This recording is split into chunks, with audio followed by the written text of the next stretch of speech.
This is Audiobook Caboodle YouTube channel. Place for finest collection of audiobooks and novels. Don't Marry by James W. Donovan. Section 3. Don't marry too far above or below you. There is no such thing as station in this country like the titles and surroundings of Europe, but ignorance mated with refinement must be lost and confused and ill at ease every hour. Such matches are hasty and poorly considered. They lead to gossip and resentment of relatives, and an uncomfortable ill-feeling, seldom cured for a full generation. If one has beauty and refinement and is poor, never mind the poverty, the good qualities are more than a balance. But the marriage of a millionaire's daughter with a coachman is supreme folly. It ends in disunion and never in harmony. Water and oil will as soon mix as such elements. Avoid them. Don't marry a doubly divorced man or woman. It's risky. Something is wrong, surely. One divorce should cure anyone. Two is a profusion. It may be that the doubly divorced is innocent. He will claim to be. But if he seeks a new party to a possible divorce case, it will be a habit by this time, tell him to wait a little longer. Grass widows may be very lovable creatures, but unless their other halves were clearly blamable, beyond reasonable question, give them a wide road, and avoid them entirely. It is a very bad sign, possibly a habit, that a man and woman mate and divide soon after. The fault may belong to either, and most likely relates to both in similar proportions. Don't marry a miser. Of all the old curmudgeons on earth, deliver me from crabbed, narrow-minded, pinch-penny, miserable misers. They begrudge you your meals and clothing. They count your shillings and control your pin purchases. They make life a burden, by owning much and using little, and eternally twit you of every quarter used ever so sparingly. Life is made to live in and enjoy. We make only one journey.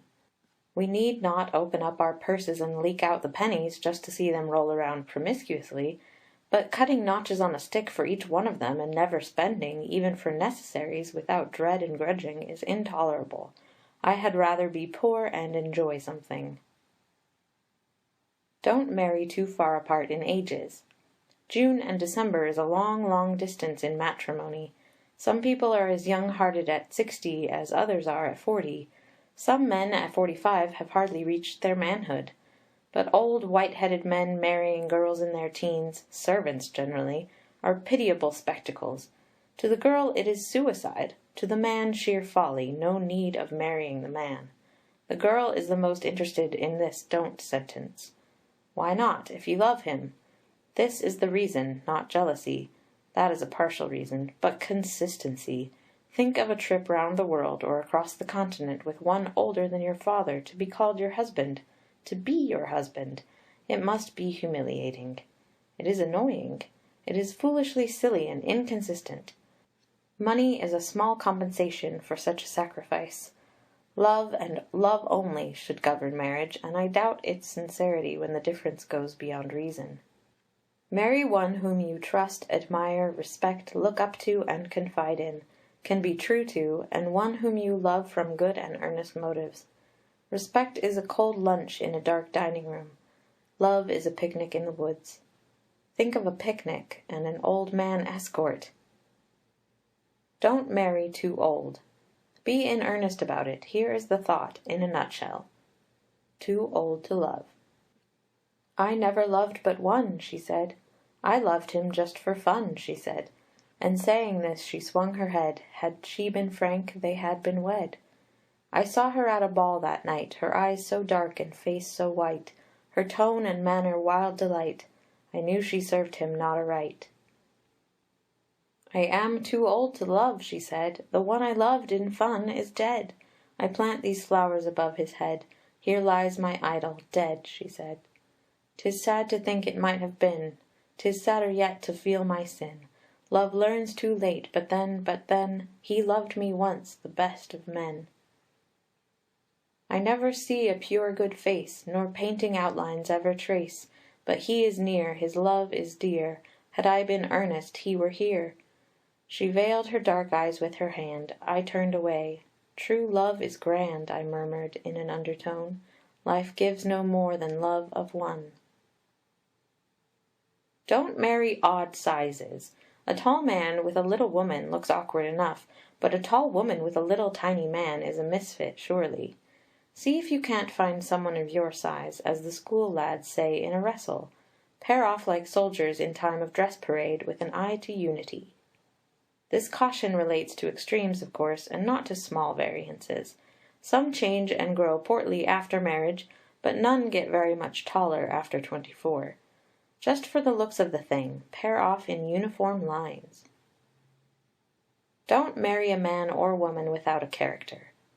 Soon enough you'll see the value of this caution.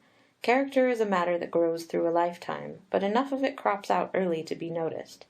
One is known not only by his company, but by his habits, his tastes, and his inclinations.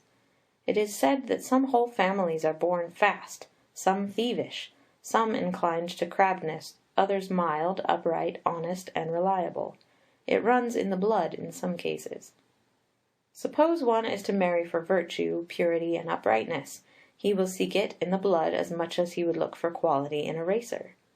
If a woman loves a rakish man of the world, so called, a name too often used to varnish a bad character, she will very easily find him around the different bar rooms of almost any crowded hotel in the city or village. He will be after marriage what he was before. Tell me where a man goes, and I will tell you what he is. If he is fast, he will cultivate fast habits, live a rapid life, and earn that character very early. If these are the traits you are looking for, inquire within, and you will find them. It may be a woman you are asking about, a girl for a wife, a lifelong companion. Which are you seeking for, a dashy, fly-away dancer, or a domestic home lover, and one whom you can trust with your keys, your secrets, your conscience?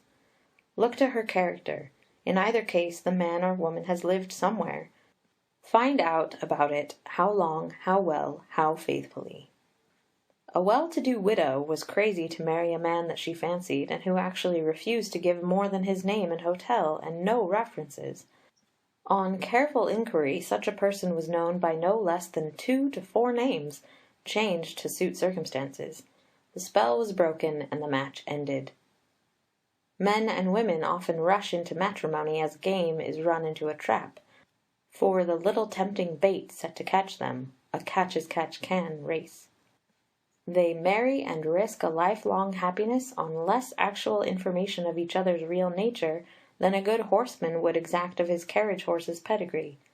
This may do in the country, but never will answer in a city.